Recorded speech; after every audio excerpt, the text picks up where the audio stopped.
Welcome to the Rare Earth Exchanges podcast, where power, politics, and the world's most coveted materials collide. Rare earth elements power the backbone of tomorrow's most critical technologies. With China dominating global production, the US and its allies must align strategically to ensure a stable future. This urgency prompted tech entrepreneurs Daniel O'Connor and Dustin Olson to launch Rare Earth Exchanges, a news and insight platform built to equip stakeholders and decision makers with the tools and intelligence needed to reduce dependency and build prosperous resilience. Let's get into it. Hello, everyone. Welcome back to the Rare Earth Exchanges podcast. You're joined by me, Dustin, and our special guest, Syed, who is studying rare earth potential in Malaysia. Syed, how are you? Welcome to the show. Thanks for having me, and I'm excited to have conversation regarding the RE potential of Perfect. Malaysia. Yes, we're excited to hear from you. And for those who are watching this show, we're having some technical issues. So Syed's camera feed is turned off, so you're going to see a lot of me. But Syed, to kind of get started, we would love to hear a bit of the journey that drew you to Malaysia and its potential in rare earths. Kind of what started all of that. Yeah, that's an interesting question actually. Um, Again, thank you for having me. So just little give me about my small introduction that my name is Ibad. I am a geoscientist actually, specializing in upstream aspects of rare earth element and critical minerals. Basically, I am working in UTP, University Technology Petronas, and working in a different project given to us from Petronas. So my work closely linked with Petronas, as we all aware that Petronas is the biggest oil and gas corporation in Malaysia, which while focusing on traditional energy is now actively exploring low carbon and new energy businesses. So this connection actually helped shape my understanding of the country energy transition plans and the strategic importance of critical minerals. We cannot say that Petronas actually is a main public RE miner. Its role actually is more strategic. They just focus on investment, the partnership, and R&D sector. So my primary research and practical focus is mostly on geology. I'm a geologist in a background. My PhD degree is also in geology, which comprises mineralogy, geochemistry, and of sedimentary rocks actually. When I come to the RE domain, I'm working more toward extraction behavior of rare earth element actually, because we should know the host, and then according to the host, we should imply the extraction behavior, that how we can extract rare earth element from that particular host. So my recent peer-reviewed studies on Malaysia upstream RE resources has contributed significantly to a clear scientific understanding of the country's RE potential. Right now, a major part of my current work involves designing and implementing a sustainable RE extraction approaches. We all are aware that RE is very important, but keep in mind that the extraction should be sustainable and environmental friendly. It will be benefits in more certain ways. So, my work focus currently is to improve efficiency while minimizing environmental impact. Critically, I design and patented an industrial scale electrokinetic mining system, which has demonstrated promising performance in a controlled trial. The task was given to me from the Petronas because Petronas initially trying to get the technologies, because Malaysia originally has a host of iron adsorption clays and some other RE mineralization, but still Malaysia is in a progress to achieve some midstream and downstream technologies. We are restricted to have technologies from China, or you can say that still countries are growing to have a technologies in terms of RE extraction. So Malaysia tried to build their own technologies. So my actually work was focused from last 3 years to build a system which can extract RE, but in a sustainable and environmental friendly. So I kept reading literature from last 3 years, discussing so many things, and trying to get information from so many other literatures as well. That how can we make our environmental friendly techniques to extract RE? So therefore, I design, and that one is actually in a experimental setup is already built up, which we call it electrokinetic mining system. Furthermore, I'm also working as independent RE consultant, advising Malaysian firms and engaging with international analysts who are closely watching Southeast Asia critical mineral landscape. So yeah, once again, I'm glad to be here today to share deep insight on Malaysia RE potential and the realistic path towards responsible and sustainable growth. Yeah, thank you. Yeah, it sounds like you've been really busy over there. Yes. running experiments. Absolutely. So, from your perspective, what's one of the most misunderstood fact about Southeast Asia's rare earth resource? So usually Southeast Asia comprises, or we can say that it is blessed with iron absorption fields. Then we compare actually the RE host as discussed in my paper, or if we look at global picture first, rare earth element actually the heart of modern technology. They are permanent magnet used for electric vehicle motors, wind turbines, and robotic also. They are also used in a catalyst of batteries, also used for defense technologies. So countries with reliable RE supply chains tend to have a stronger position to high tech and clean energy industry. Now, if we shift our lens towards Malaysia, the interesting part, which usually people unaware, is that the country does not just have one type of rare earth resource. I already discussed in my paper. It actually has a suite of different deposit types. In my paper, I outline some categories ranging from iron adsorption clays to placer monazite and monotime, RE-rich shale also and weather granite also. And I compared also that Malaysian shales, granite, and river sediments have comparably high RE content as compared to many other RE means the same resources in the world. While each play a different role when we think about industrial application actually. For example, if we consider iron adsorption clays, we all aware that they are very easy to process actually, and they have higher in light rare earth elements such as La, Ce, Nd, and Pr. And these elements actually feed directly into the magnetic supply chain such as EV motors and renewable energy systems. So countries like China and Myanmar dominate this type of resources. So Malaysia having similar geology places.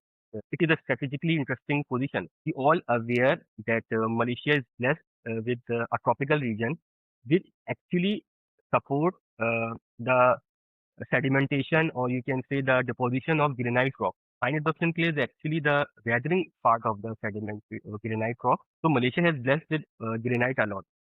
We already have so much deposits.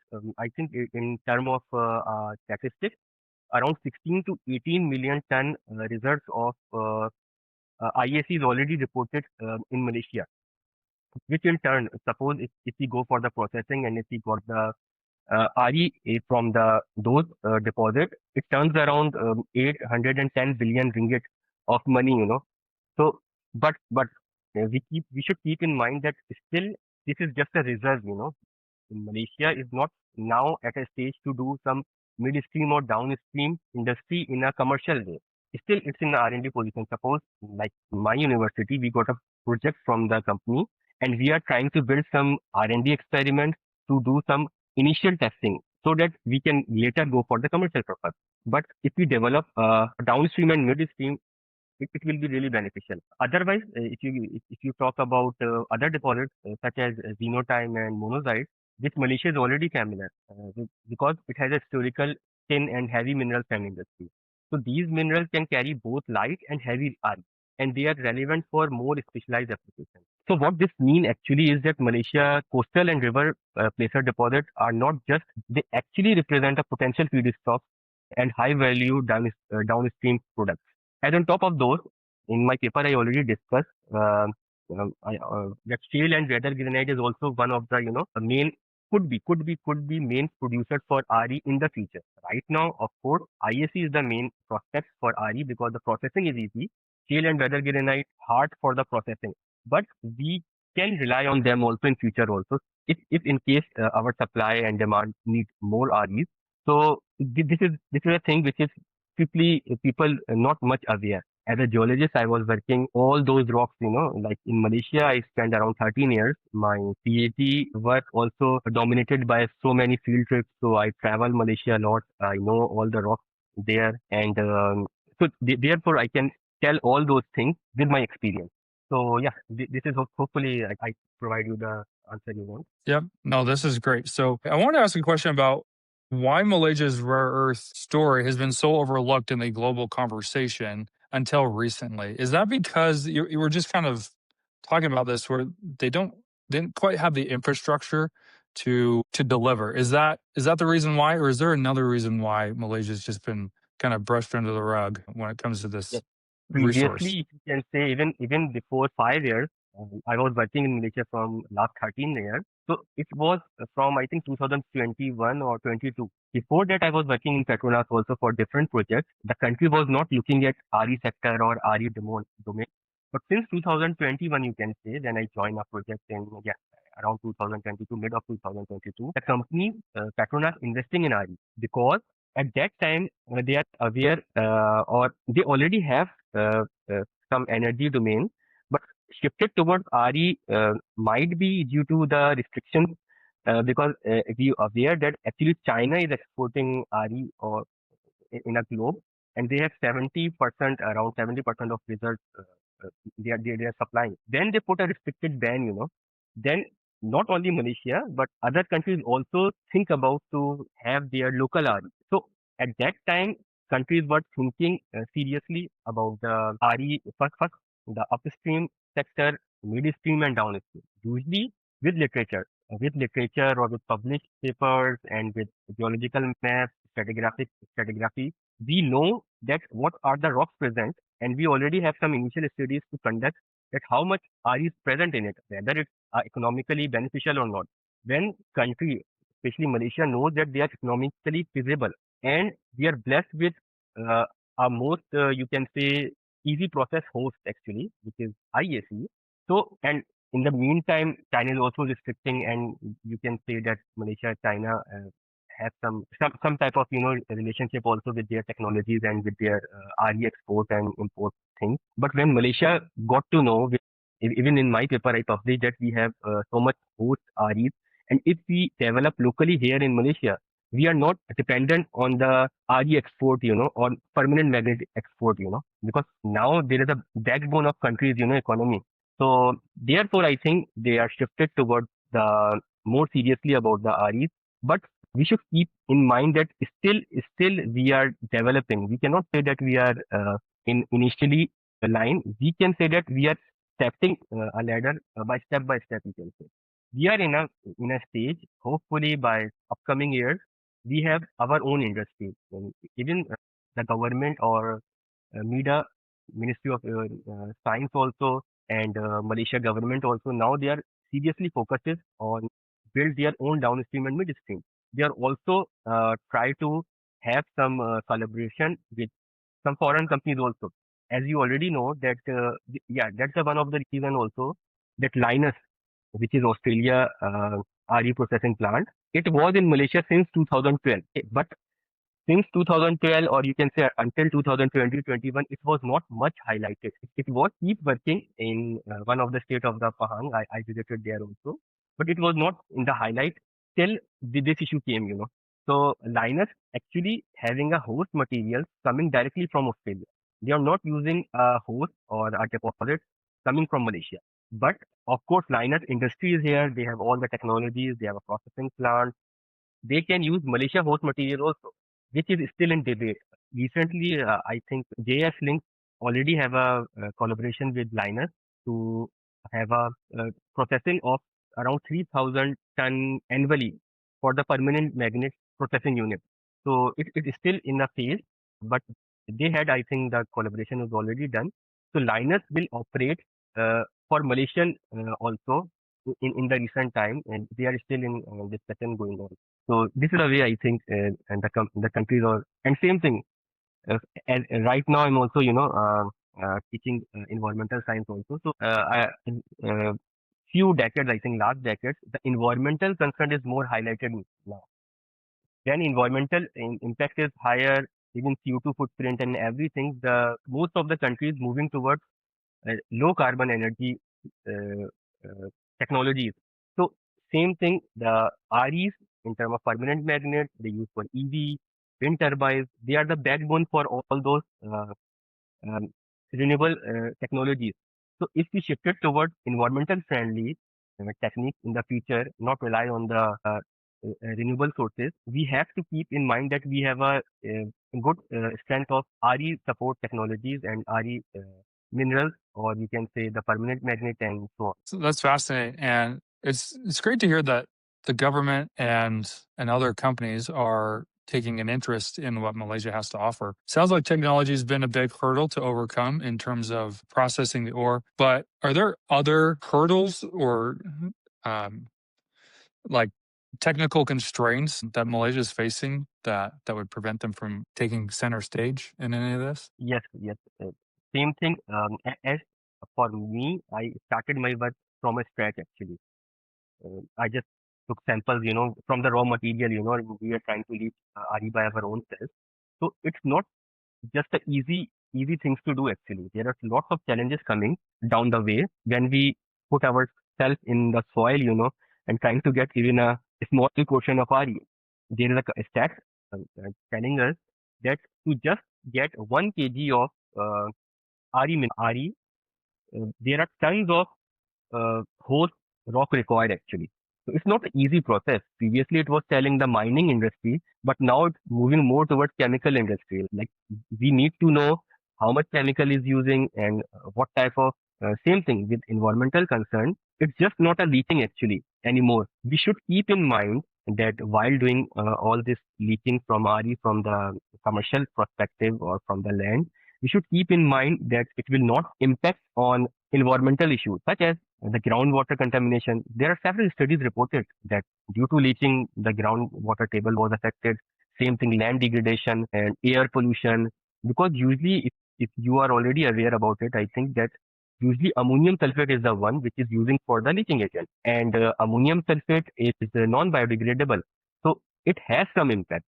Studies already demonstrated that it has some impact while leaching RE from the host rock. Usually, it is using for the iron adsorption place, which is I think Indonesia, Thailand, Vietnam. They all are in the tropical region, so we all have a same type of host rock. But still, ammonium sulfate is non-biodegradable, so it has some impact. Keep in that mind the land degradation, air pollution, soil pollution, same thing, deforestation. You see, if we keep in mind that we are going toward the environmental friendly approaches so that we can get all those EV motors and wind turbines and non-renewable sources. In the meantime, we deforest our area, then what's the thing actually? We are balancing everything. Like we are taking out the forest or we are deforesting, and the meantime we are shifting toward our CO2 footprint. So what's the point actually? We should keep in mind that deforestation or our tropical regions or our all those forests, they keep in there. In in the same time, we focus on all those domain also without affecting them actually.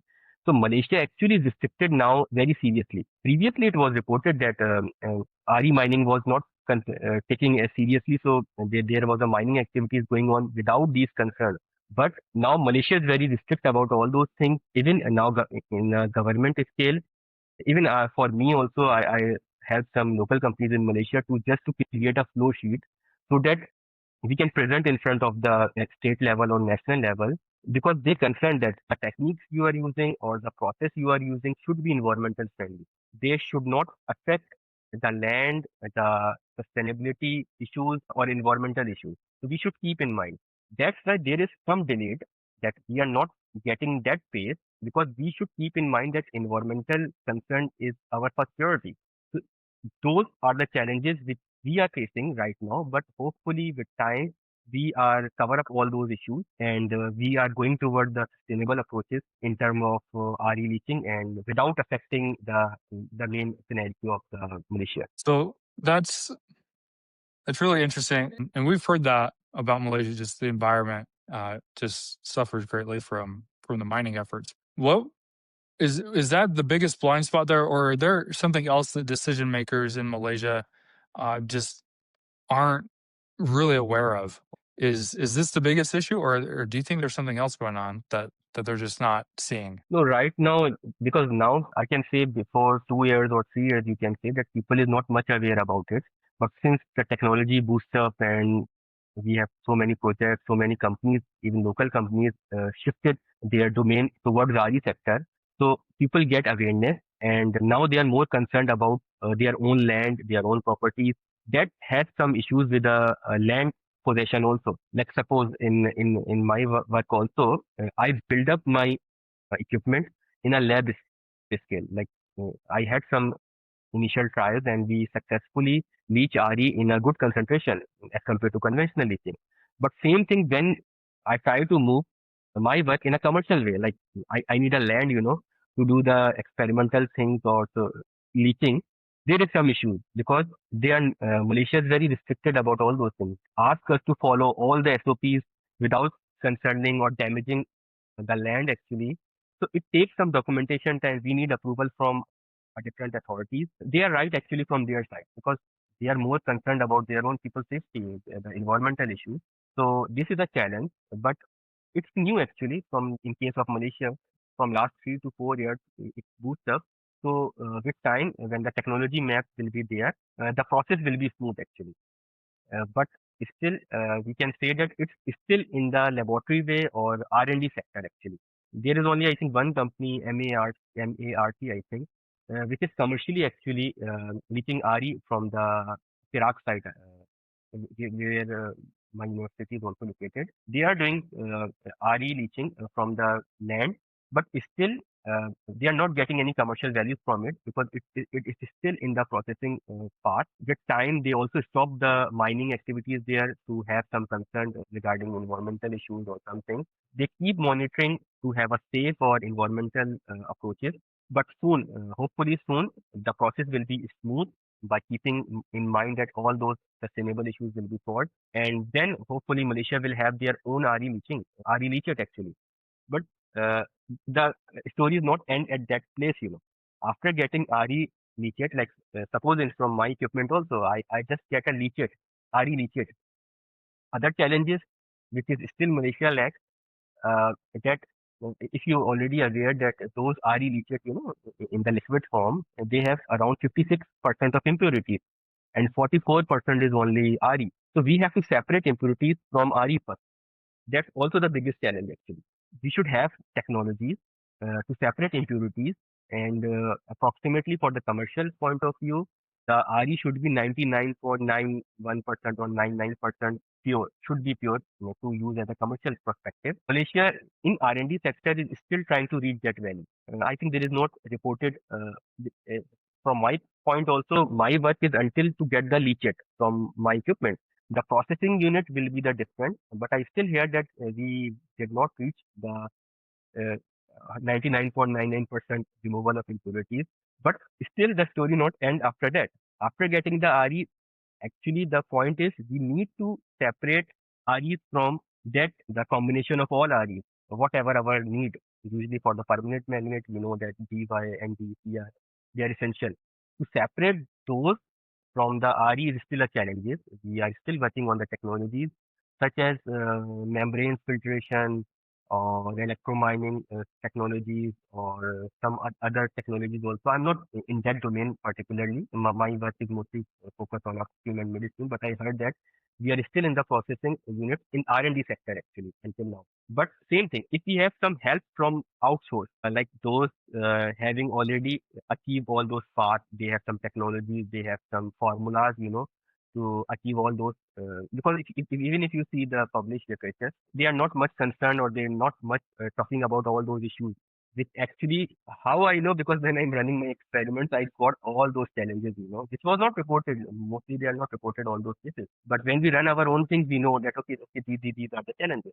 But still, we are on the right track. We are still trying to achieve something. And if we are able to achieve all those separation of RE also, we hope we have our own local REs in Malaysia. And we can think about to export also RE, which is economically beneficial. That's great. So uh, you're trending in a direction with your comments here that Malaysia's come a long way in the last few years. There's a lot that's been learned. There's a lot of interest that's going on, a lot of support that's filtering in, maybe not as fast as we'd like, but it's coming. So looking into the future with proper investment, of course, how far away do you think Malaysia is from producing a viable product that can go into the market? It's not a long actually. I think government already announced that they have a plan until 2019 or 2030 to have their own RE supply chain here in Malaysia. We already have a collaboration,